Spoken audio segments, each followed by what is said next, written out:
Okay, so worst of is going to be the same as best of. It's going to be 10 movies and 2 honorable mentions. We'll start with the honorable mentions right now. So, first honorable mention.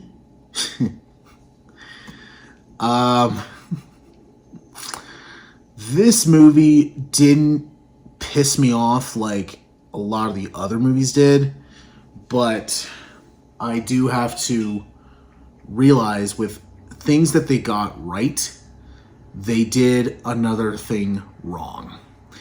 From how they visually got it down to, yeah, the acting is pretty bad, to how accurate you were doing the story, to, yeah, that really doesn't make sense. So it was like everything they got right in this, they did 2 other things wrong. And it is based on a video game, and I'll talk a little bit more about video game stuff a little later, but the first honorable mention of the worst of the decade so far is this.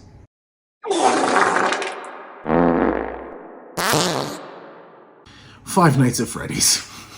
And this movie, it didn't piss me off like a lot of these movies did, but I do have to see, like, yeah, this wasn't very good. I was kind of nice, like, talking about it. I was like, yeah, it's not bad, but it's not good either. And I'm just like, yeah, I don't think I can hold your hand anymore. Sorry. I know the story of the games up to a certain point, but I'm just like, some parts of that video game where I'm like, yeah, that does not make sense. And I'm like, you threw the parts that made no sense in and didn't bother to try and make them make sense. And just random things like them making like a full fort was just like, what the hell? Like, that did not need to be in there. I honestly had more fun watching the YouTube cameos like Matt Pat and Corey Kenshin over everything else. And originally, Markiplier was supposed to be in this, but he couldn't because he was filming his movie that hopefully will be coming out soon, because I want to see that. But who knows, maybe he's in the second one, which is coming out later this year, which I'm hoping is better, but I don't know. This one I kind of thought was going to be bad, and we'll come across another movie that did the same thing, where it said, hey, it's going to be in theaters, but it's also going to be released on Peacock at the same time. And I went, uh-oh. That sounds like code to me, where it's like code for not good. And I was kind of right. And as much as, they do a lot of, cool things, like they brought YouTubers in, which was kind of cool. They also played Living Tombstone song, which when my little brother and I watched this and that part happened, the credits happened, and they started playing the song, it was like, that's a nice little added touch. And I saw just how many theaters were just going ballistic over it. I was like, okay, that's kind of cool. That's kind of cool. But it was just kind of like, okay, so you had all the resources and this is what you did. And it's like, okay, whatever. Now, hopefully the second one does a better job. Hoping. But right now I'm just a little like, I can also see this sucking at the same time. So we'll see. We'll see in December. Now, next honorable mention. Now, when it comes to superhero stuff, like I said with the best of, it was kind of a very disappointing and bleak decade so far. Hopefully the next half fixes that. But I thought, I haven't seen much of the new, MCU stuff recently because they've gotten kind of like, as of right now, I'm on Thor: Love and Thunder, and I was just like, I don't really care to like kind of continue this because of the way they're going right now. And I'm like, and all my friends are just like, yeah, you don't need to bother. So I was like, okay, well, probably not going to anyway. But I was like, there has to be one. There has to be one that I watched. And there is. And I went, oh, that's right. I watched you. And I thought you were boring as hell. And you see this one, you're going to be like, dude, this one was so much worse. This one was much worse. And I'm like, and I bet they were. But I haven't seen them. So if I have seen them, they probably would have topped this one. But that movie in the MCU is this one.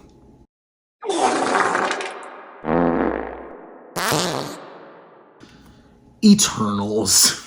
And Eternals is here because this movie was just so miscalculated. It basically brought in a whole new band of characters that we honestly should have known way earlier. Like, start building them up at a certain time, but instead, this movie just drops them and says, here they are, go. Instead of, oh, here they are, but let's move on. Okay, here they are a little bit more. Okay, let's go ahead. And now we do it. And it was just so boring. Like, I honestly knew this movie's plot. Like, how everything was going to happen. I knew how everything was going to happen in the first 10 minutes of the film. And then the film went, we're going to drag that shit out to 2 hours and 40 goddamn minutes. And what the hell, guys? All the best things, like all my favorite characters in this are barely in it. Like, it was cool to see Kumail Nanjiani. That was cool. He's barely in the fucking movie. He's barely in it. Barry Keoghan, who, I really liked him in Saltburn. Hurry Up Tomorrow, that's a different story. But I was like, okay, he's one of those rising actors. Okay, I kind of like his character. Barely in the movie. Because this movie does like the whole, like, oh yeah, their whole team. And Selma Hayek. I liked how the fact she was the leader. Barely in the movie. And there was the whole thing where it's like, oh, there's like this very tense mystery. I'm like, I know what you guys are gonna do. I know who the perpetrator is. I know what happened. And I guess that in the first 10 minutes of the film, and you guys are gonna introduce that in the 2-hour mark. Like, I know exactly what's gonna happen. I know exactly. Instead, you're just going to drag this shit out into 2 hours and 40 minutes of just, it was 10 minutes of, oh, I know what's going to happen. And then the rest of it was just filler. And I was like, guys, I don't care. Like, I don't care. You're not making me care. You're just making me bored. And so this was at the point where I saw the MCU just starting to just crash. Just start going down. And I was like, yeah, it's going down. It's going down, folks. And like I said, if I eventually watched Thor: Love and Thunder, if I saw Ant-Man and Quantumania, if I saw the Marvels, those ones would probably top this one. But as of right now, I'm just like, guys, this was around when the signs of Marvel cracking started coming out. And it was not pretty to watch. So there's that. Next movie, now we actually get into the actual 10 list. This next movie has to do kind of with superpowers. It has to do with telekinesis. It is a movie based on a book that was already adapted. But adapted okay. And I was like, you know what? This is a book where I could see it getting remade. I could see another crack at this. They failed miserably. And again, this was another one where they said, hey, it's coming out in theaters and on Peacock at the same time. That was code. That was code for me, being, this is going to suck. And that movie is...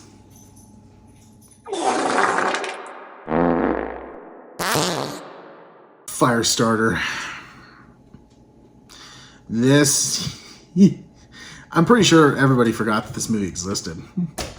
Because, it was pretty much just like, oh yeah, here it is. And then it just dropped off the face of the earth. The only good things I can say about this is Zac Efron, he is honestly trying. He's honestly trying. And I was like, okay, you're being in a horror movie. I would like to see you try it again. Just hopefully the script is better. And John Carpenter did the score. And I'm like, you know what? I like the score. So that's it. Everything else was just dull. This was a dull movie. Whereas even if you haven't seen or read, if you haven't read the book or seen the original 1984 movie, you know exactly how this is going to play out. From villainous, the villain not being villainous at all. Very much being you just seem just there. You're just there. You kind of feel in the way. And yeah, it felt soulless. This honestly felt like, oh, we need to do a new Firestarter movie. We need to just do it now. We don't give a shit about script. We don't give a shit about anything. And, just making it boring. Making it dull. Just making it pointless. This was one of the most pointless adaptations of this decade. And like I said, I think it was so pointless to the point where everybody forgot it existed. This was it was just hey, they're remaking Firestarter. Oh, really? When is that? It's out now. Really? They did another one? Much like that Children of the Corn movie. Oh, they did another one? Oh, okay. Because everyone forgot about it. I didn't. Because it was just this is just a waste of time. This really is. So, I did not like this. I did not like Firestarter at all. Besides, Zac Efron and Carpenter doing the score, there's nothing. This is something where it's yeah, you're not missing anything. You're really not. So, goodbye. Now, next movie is a movie that really hurt.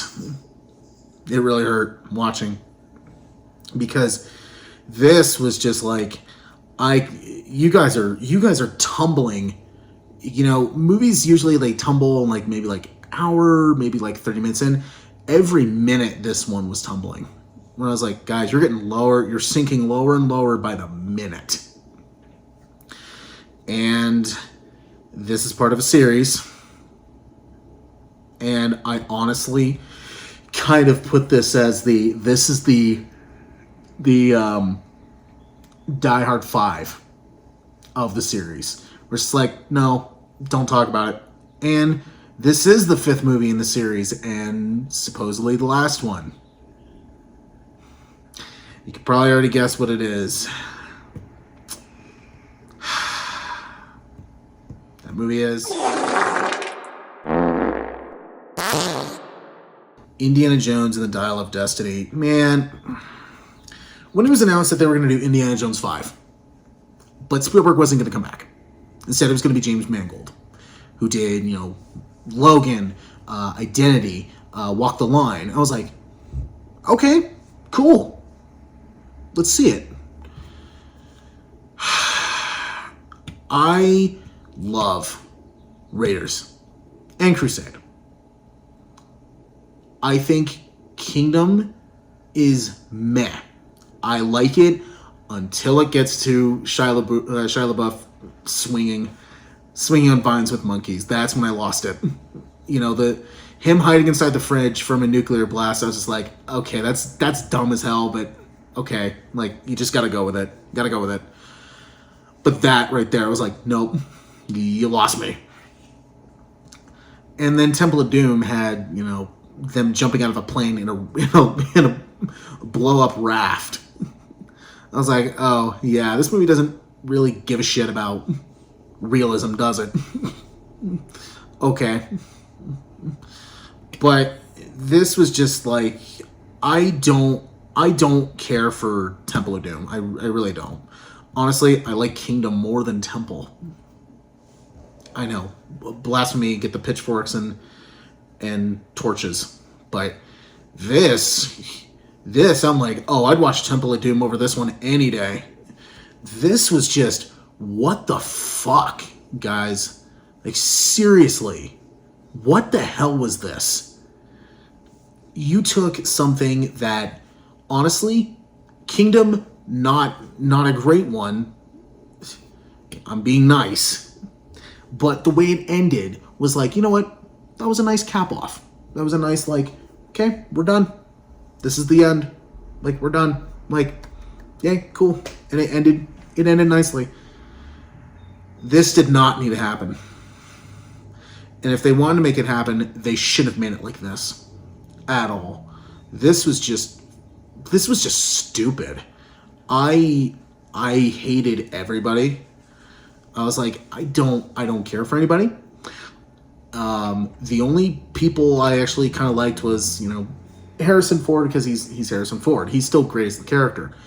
But it was kind of like, they made him almost like a bumbling idiot. And I was like, why are you doing this? And the first 10 minutes of the film is a flashback into, I think it was the 40s. And you have a de-aged looking Harrison Ford. It's like, I'd take that. Like, I'd take that movie over what the hell you got going on for the next 2.5 hours. Like, seriously. Like, get out of my face with this crap. What's her name?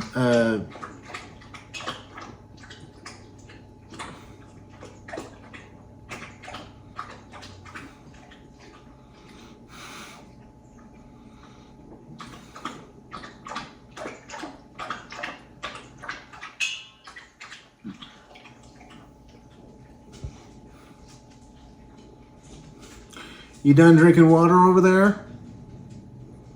Okay, for now, I guess. Anyway, there's Phoebe Waller-Bridge. I fucking hated her character. I was just like, get out of my face. Like, get out of here. I was just like, no. And then also to have her, her own little short round, I was just like, what the no! Get out of my face.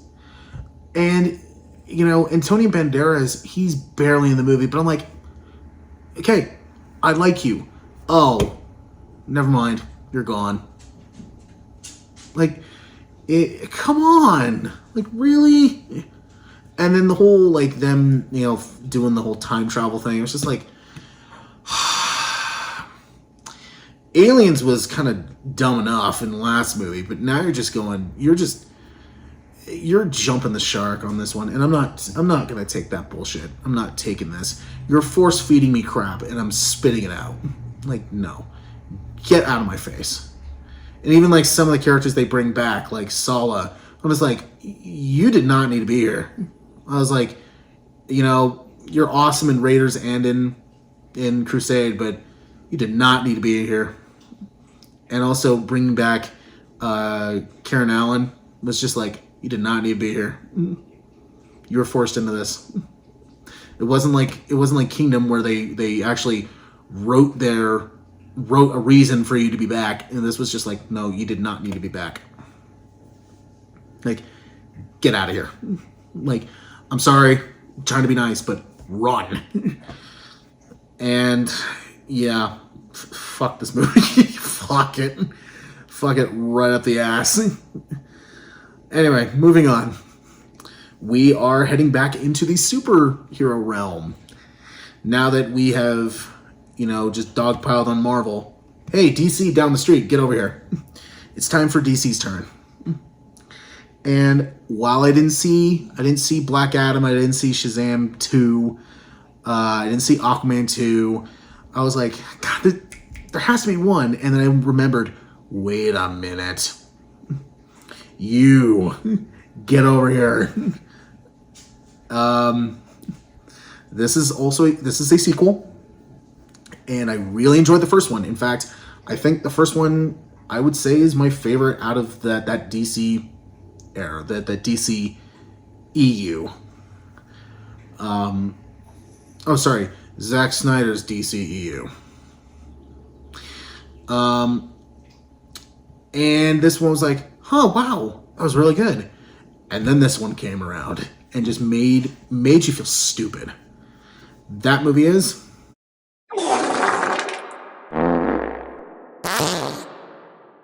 Wonder Woman 1984 made you feel stupid. Where it's just like, how did we go from something as high as the first Wonder Woman and now we're going into this stupidity? When I heard that the next Wonder Woman movie was going to be set in the 80s, I immediately went, why? Because the 80s are popular right now? Like, no. Like, this should be set, because the first movie was set in World War I. And I was like, that was really cool. Like, this one should have been set, like, you know, if they wanted to do, like, kind of that time jump, they could have made it in the 40s, the 50s, like, maybe, like, towards the end of World War II, or maybe into, like, the 50s or the 60s. Like, that would have been cool. But then they just jump right into the 80s because it's popular. And it's like, okay, whatever. This movie just was so chock full of plot holes that you was like slipping on a banana peel every time. Like, every step you took, you were slipping on a banana peel. Or it was slipping on a banana peel. Whereas, like, it would slip on one, and then it would get up, and then try to walk again, and then just didn't notice the next one. And then it's just a straight line. Instead, all the movie had to do was look down and go, oh, you know, whatever. Or they did, and still was slipping. Because it was just like, oh, there's banana peels here. That's fine. I don't even get to exhaust all the problems I have with this. From how they brought Chris Pine back was just really just odd. That was really just odd. Pedro Pascal, you know, I love the guy, but he was just kind of in this.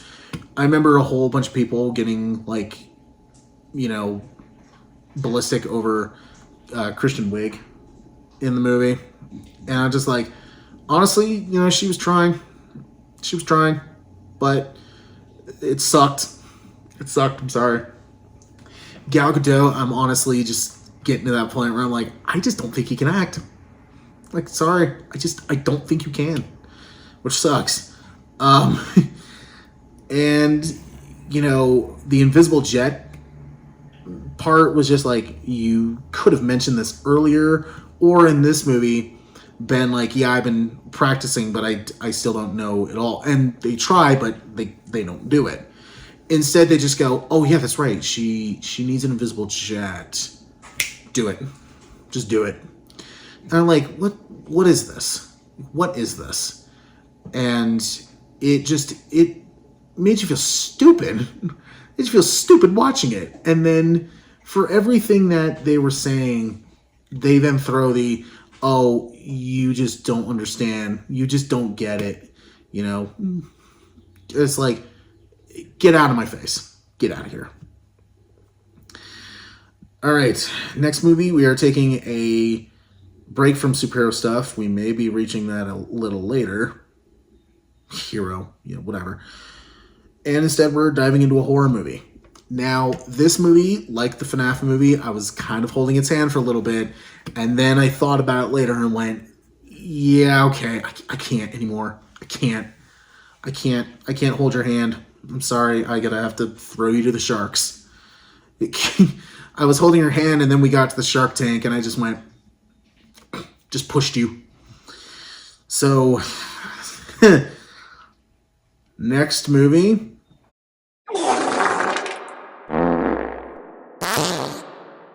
The Exorcist Believer. And this was something where it was like, it was trying to start a new trilogy, and it was like, but you got nothing. You had nothing. And, I was just like, what is this? What is this? The first 10 minutes, like the opening prologue, where it's in, I can't remember what country, but that was the best part of the movie. Where I was like, oh, you're taking this international. That's awesome. Like, do that. And it was like, they had like an earthquake part, and it was like, this is really like, on edge. It's very tense. Keep doing this. Unfortunately, they wasted it in like the first 10 minutes. And I was like, oh, now it's just going to be, the rest of the movie's just going to be just crap. People you don't care about. We're going to bring back Ellen Burstyn for no reason. All we're going to do is just bring her back, and she's going to get fucked up, and then she's out for the rest of the movie. So she's really only in it for like 10 minutes. And then she pulls this, oh, you take the reins kind of thing. I was like, no. Like, no, get out of here. And then when you get to the end and they just have this big Avengers moment with religion, I was like, what? What is this? Like, they pull they pull a priest, they pull a rabbi, they pull a voodoo. Don't know the terminology, but so I'm not going to attempt to. But yeah, they start pulling like people from all these different religions, and it's just like, what? Oh yeah, like a Buddhist, and it's like, what? What are you doing? Like, this is just dumb. And then to have at the end, it's just like but wait, there's more. And it's like, no, we don't want more. Like, get rid of this shit. Please get rid of it. And they immediately did. And just went, yeah, we're not continuing with this. And so the next Exorcist movie is going to be done by Mike Flanagan, who I'm really looking forward to that. But unfortunately, it has been delayed indefinitely because he's a busy guy right now. And it's like, that sucks, but I understand. But, so we'll see. So, yeah. This movie was just kind of a big, like, slap in the face to, if you like the original. It was just like yeah, that was then, and like, oh, and this is now. It's like, no, we don't need this now. We didn't need this. So, whatever. Next movie is a movie that I'm pretty sure isn't even available to watch anymore because of how bad it is and how terribly it did. This was a movie from Disney that they took a property and just completely missed the mark on it. They didn't do anything that made that property good. And like I said, I read that it's no longer streaming. It's no longer on Disney Plus. So I don't think you can actually get it anywhere. So, oh well. But that movie is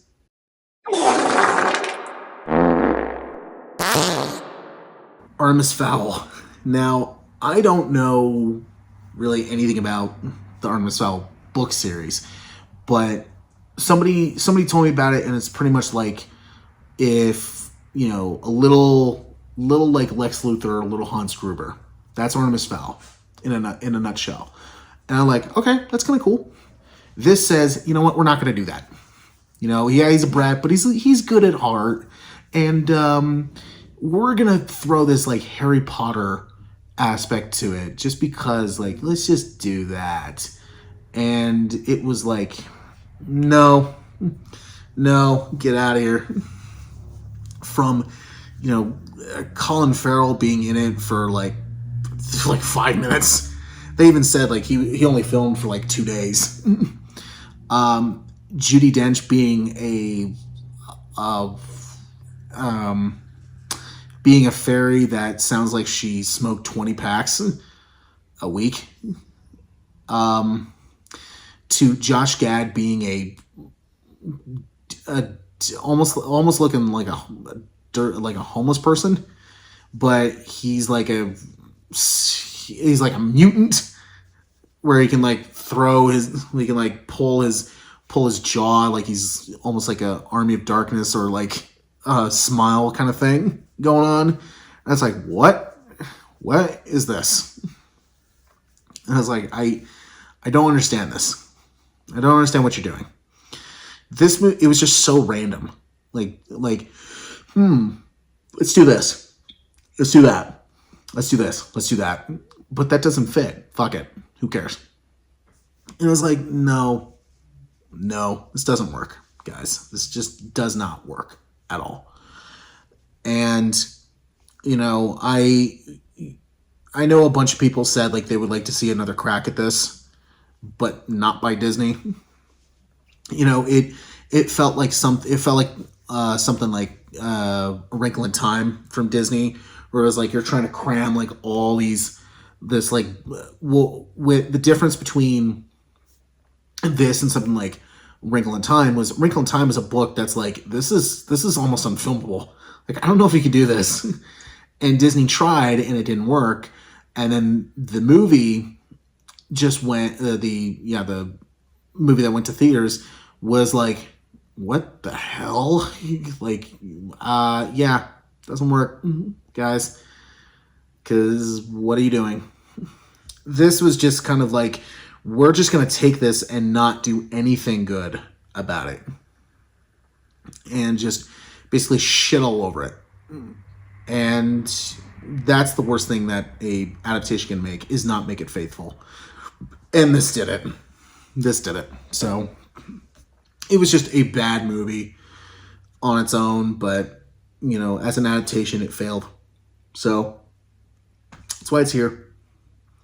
Next up, speaking of adaptations, we got another one.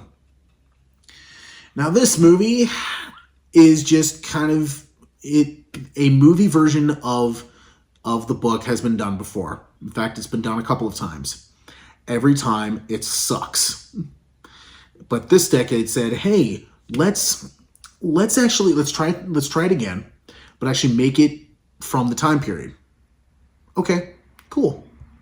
We'll get a very respected actor to do it. Great.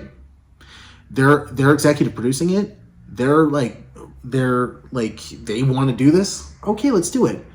And somehow you almost make it worse than the previous ones. And the previous ones were not good. That movie is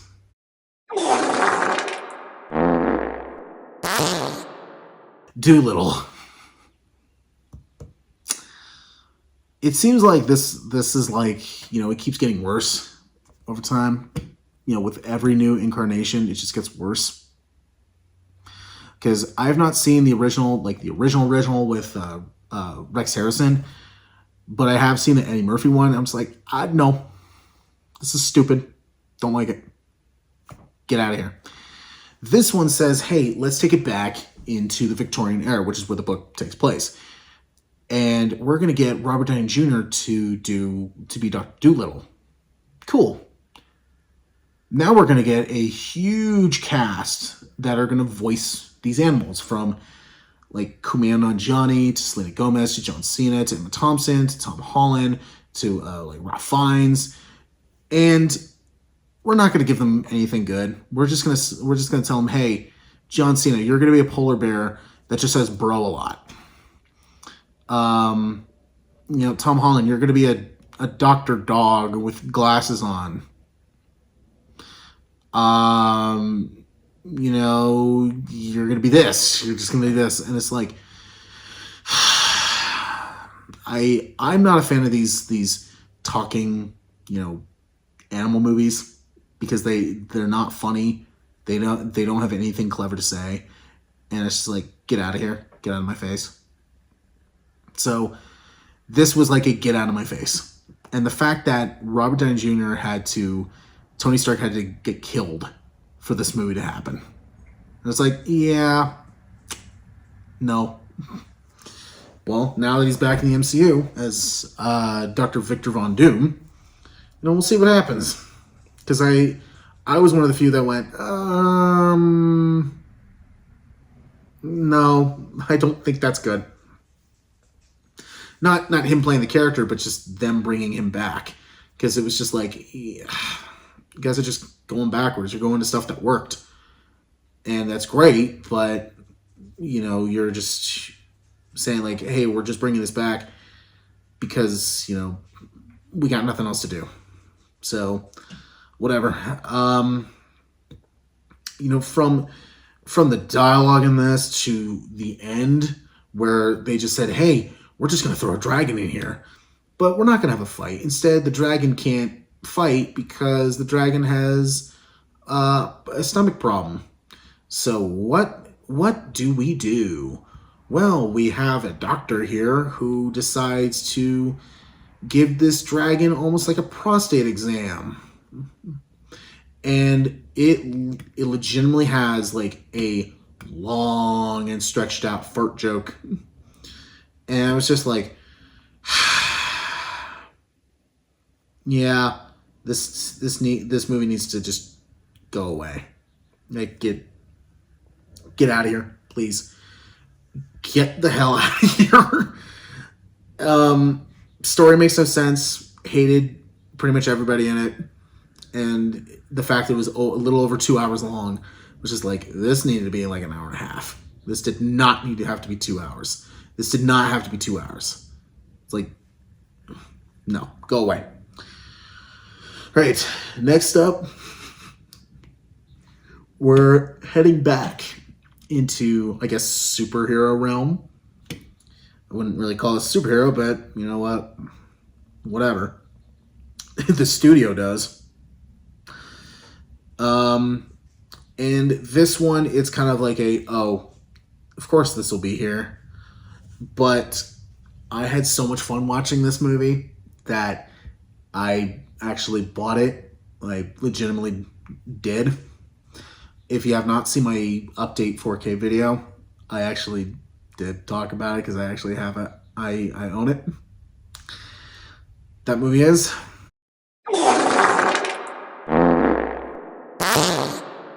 Madam fucking Web. Now, this was just a bad movie made. Like, just a poorly made film. A 5-year-old kid can point out what went wrong. Like, this scene right here, what went wrong. And they can point it out easily. This was just rushed. This was rushed out. And the fact that if I want to give this, a little bit of slack, this was just rushed. If they wanted to do a Madam Web movie, which they shouldn't have, this was rushed. This was something you didn't do. But Madam Web as a character is not a character that needs their own movie. They're a character that drives a movie, much like the Spider-Man Shattered Dimensions video game. She's the reason why she calls all the different Spider-Man together. It's because she calls them and says, yeah, there's stuff's going on with Dimensions, you guys need to go fix it. And then you play as them. Don't play as her, because she's the one connecting the story. And it's like, see, that's what the character is. She's not a character that's supposed to have their own story. They help drive the story. This was just like, we're getting an origin story to a character that no one either knows nor gives a shit about. Where with Venom, a lot of people know who he is. With Kraven, a good chunk of people know who he is, especially if you know, like, your Spider-Man mythology. Where with this, or even like Morbius, it was like, yeah, no one knows who the fuck they are, and no one gives a shit. So, but for every bad thing in this movie, and this movie made me like, this movie was basically saying, hey, go out and drink Pepsi. Sorry. Not sponsored, by the way. But anyway, to then, there was just so many bad things. Like, this can honestly be an amazingly stupid movie. Like, easily, I can make that like, and just have a blast doing it, because it's one of those movies where it's like you need to sit down and watch it and go, wow, this was made. Like, this isn't a this was made, this was a wow, this was made. Like, in disbelief. But I can't deny how much fun I had watching this movie. I had fun just laughing my ass off on how bad it was. So there you go. Next movie is, we're kind of, I guess you can say, yeah, we're going back into horror. We're done with superheroes. But this one, I have had not a good history with this particular director, and especially his horror movies. Because I'm like, oh, especially with his Blumhouse movies. He's made 3 of them, and all 3 of them I hated. But 2 of them came out this decade, and one of them I hated a lot more than the other one. And that movie is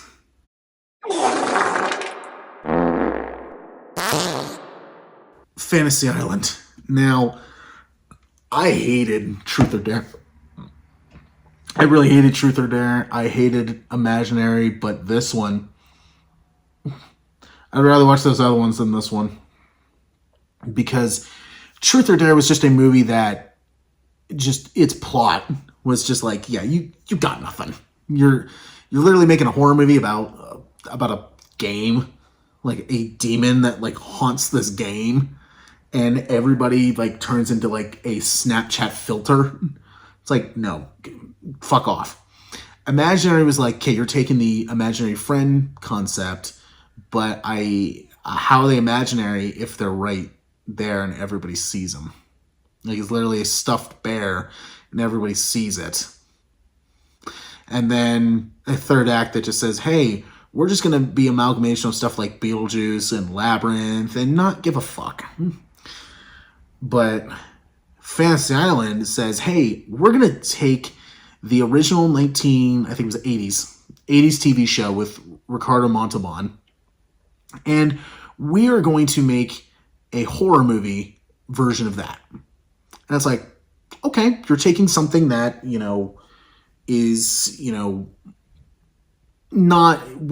was more like a drama romance kind of show, but you're taking it and putting a horror spin on it. Okay. Unfortunately, you don't like anybody. They start out with rules and they just immediately break them. Michael Pena, as much as, he's like, okay, I like you in some things, but in other things you're just like, okay, what are you doing in here? Was terribly miscast as Mr. Rourke, or Ricardo Montalban's character. And then we get a origin to Tattoo that was like, what? And a third act that's just like, they're throwing a whole twist together that's just like, yeah, that's stupid. That's really dumb. And this movie was just like, the reason why I hate this movie, other than over the other 2, is this movie had the potential. It had the resources. It had a resource behind it. It had a 1980s TV show that, the generation now doesn't know about. Okay, so you're making it for a new audience, but you're putting a new spin on it. Okay, that's smart. Truth or Dare had nothing smart about it. Imaginary had something, but they were just fumbling it and said, hey, let's just make it stupid. This was just like, hey, we're just going to do this and not have it make sense. We're going to make rules and then we're just going to immediately break them. This movie was pointless. And after Imaginary, I'm like, I'm done with this guy's Blumhouse movies. I'm done. Like, I did my time. You got 3 strikes and you got 3 chances and all 3 of them were strikes. So guess what? You're out. Next two movies, the last two movies are kids movies.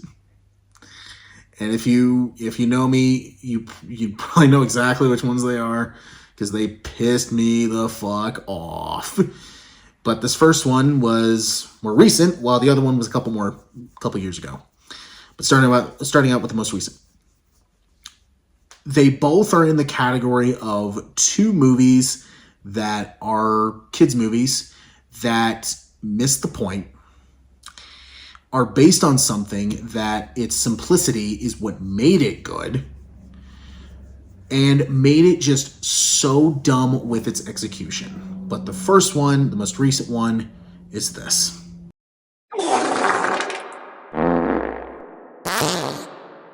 Harold and the Purple Crayon. And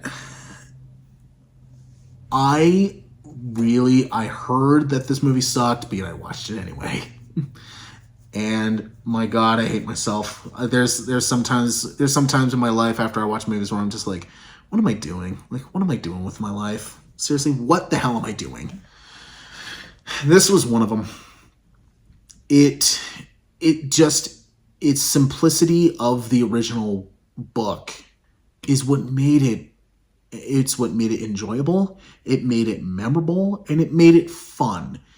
This just said, "Oh, let me see that book," and just basically slapped you in the face.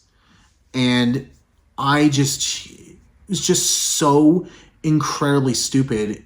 And let's just throw in a whole bunch of stuff because he needs to just have his purple crayon.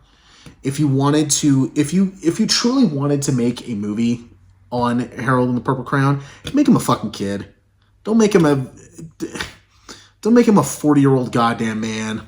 Like, just don't do that. Don't do that. Just don't. Okay? Make him a kid. Don't make him a 40-year-old. And make him fun. Make him entertaining to watch. Don't make him fucking bore. Don't make him stupid to watch. Where I'm like, dude, even if you've been in this like drawing world, I guess, for your entire life, you still should have like a little higher IQ than you do right now. No, fuck that. And this is something where it's like, there's no, everything that they do, there's no consequences for. And it's just like everything just kind of neatly is handed. And, let's throw Jermaine Clement in as a forced villain who just wants his purple crayon because it's magic. And it's like, shut up. Shut your mouth. So now the last movie here. It's the last. We're at the finish line, folks. This movie is another kid's movie, but it does the same thing as this movie does. But I think this one was worse. And the reason why is because with Harold and the Purple Crayon, I watched that at home on Netflix. This I actually saw in theaters with a bunch of other little kids who were laughing their ass off at shit that wasn't funny.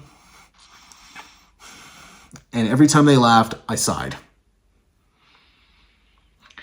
And that movie the final movie is this.